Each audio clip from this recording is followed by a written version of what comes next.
ददक आशीर्वाद सतनाम के प्रसाद माथे नवा के कर गरहन जी। दाई ददक आशीर्वाद सतनाम के प्रसाद माथे नवा के कर गरहन जी।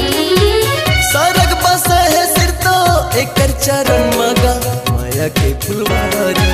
सरग बस है सिर तो एक चरण मगा माया के फुलवारी। दाई ददक आशीर्वाद सतनाम के प्रसाद माथे नवा के कर गरहन जी। दाई ददक आशीर्वाद सतनाम के प्रसाद माथे नवा के कर गरहन जी।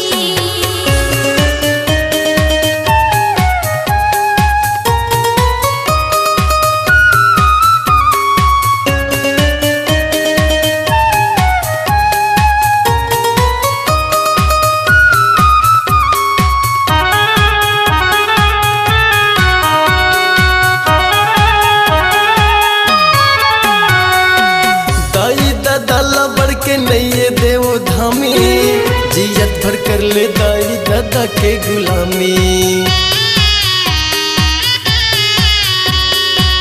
दाई दादा ला बढ़ के नैये देव धामी जियत भर कर ले दाई दादा के गुलामी। 9 महीना गौरम रखे दूध पिलाएगा तुर महतारी। 9 महीना गौरम रखे दूध पिलाएगा तुर महतारी।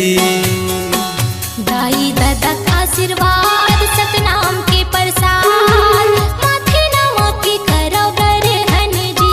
दाई ददक आशीर्वाद सतनाम के प्रसाद माथे नवा के कर गरहन जी।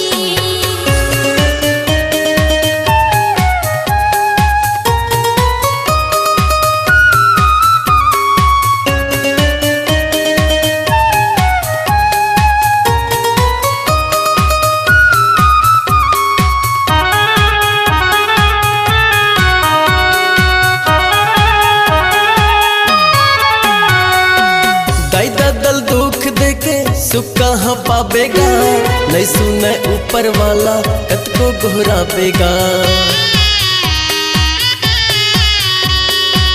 दाई दल दुख देके सुख कहाँ पावेगा नहीं सुने ऊपर वाला कत को गोहरावेगा।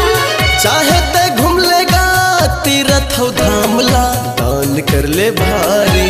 चाहे ते घूम लेगा तीरथ धामला दान कर ले भारी।